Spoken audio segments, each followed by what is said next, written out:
Bonjour et bienvenue, voici notre tour d'horizon économique, géopolitique, sanitaire et boursier. Nous sommes le mercredi 4 novembre et pour comprendre comment tourne cette planète finance, qui en fait s'est littéralement arrêtée avec l'impossibilité de connaître le nom du vainqueur des élections américaines, eh bien c'est sur la bourse au quotidien et nulle part ailleurs et l'épisode du jour s'intitulera on manquait de cartouches d'encre dans le Wisconsin.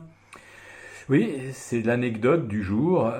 Les décomptes des votes ont dû être arrêtés dans le Wisconsin car les imprimantes censées matérialiser les votes électroniques eh bien, ont manqué de cartouches d'encre et on a dû aller s'en procurer, suspendant le décompte des voix. Alors le Wisconsin, aux dernières nouvelles, devrait être attribué à Joe Biden. En fait, minute par minute, les indices boursiers et les futurs à Wall Street évoluent en fonction des votes ou non favorables à Joe Biden. Si c'est favorable à Joe Biden, c'est une envolée des cours. Si d'un seul coup la balance semble pencher du côté de Donald Trump, c'est une rechute.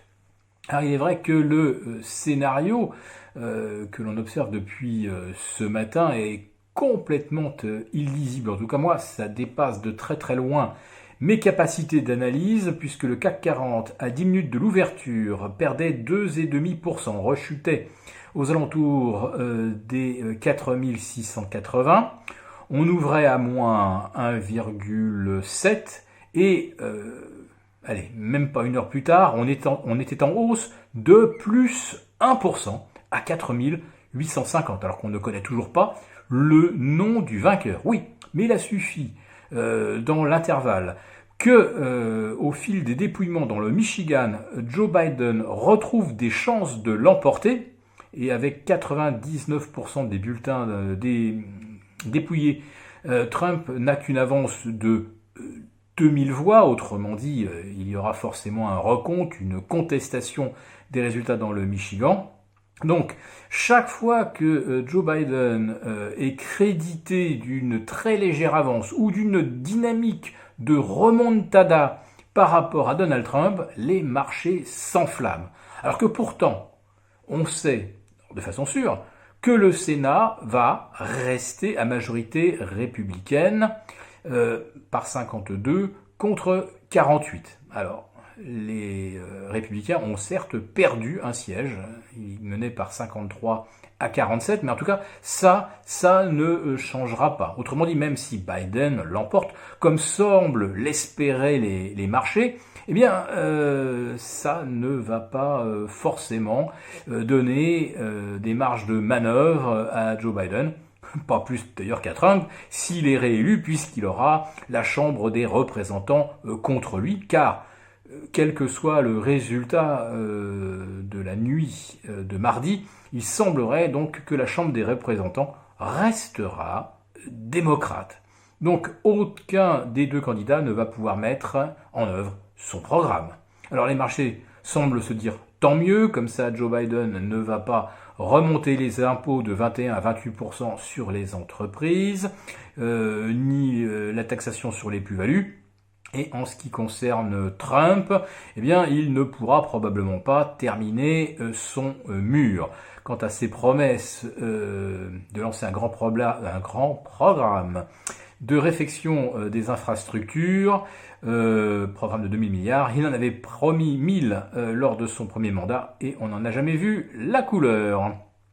Alors qu'est-ce qui peut également faire tant plaisir au marché dans l'hypothèse d'une victoire de Joe Biden? Est-ce que ce serait la satisfaction finalement de ne pas s'être complètement trompé en prédisant une large victoire de Joe Biden?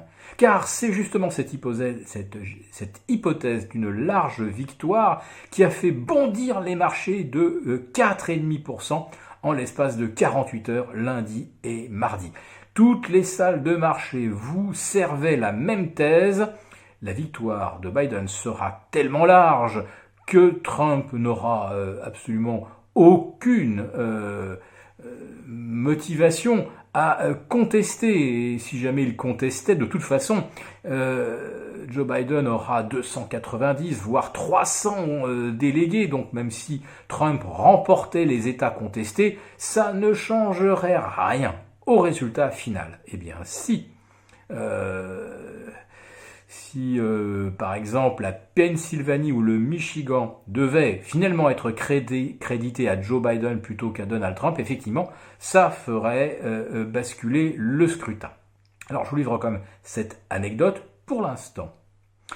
Donald Trump a remporté la Floride, l'Ohio et la Pennsylvanie, et depuis plus de 100 ans, tous les candidats qui ont remporté ces 3 États ont été élus présidents, avec ou sans le Michigan, avec ou sans le Texas. Le Texas, c'est pour Trump, alors qu'on l'avait donné initialement à Joe Biden.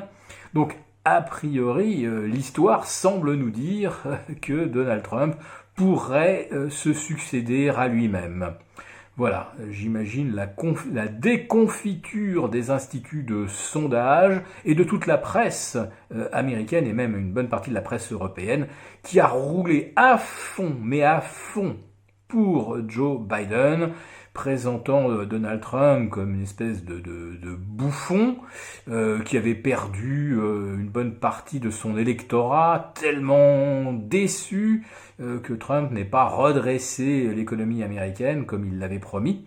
Et finalement, donc, il semblerait que tout cela soit lié à une sorte d'aveuglement militant et que une bonne partie de la presse et des sondages ait complètement perdu le contact avec le réel. Mais j'ai l'impression que c'est bien le cas aussi pour les marchés financiers. Parce que figurez-vous qu'un CAC 40 à 4850 aujourd'hui, avec une grande incertitude sur les peut-être 4 semaines qui vont s'ouvrir, qui vont être consacrées à une véritable grande lutte juridique aux États-Unis, et un CAC qui vaut autant aujourd'hui qu'avant l'annonce d'un confinement, je me demande comment on peut le justifier. Donc prudence, et je pense que 4850 c'est plutôt un niveau pour s'alléger plutôt que pour se ruer à l'achat. Si cette vidéo vous a plu, n'hésitez pas à nous mettre un pouce. Nous vous retrouvons demain pour notre live. Ne le manquez pas.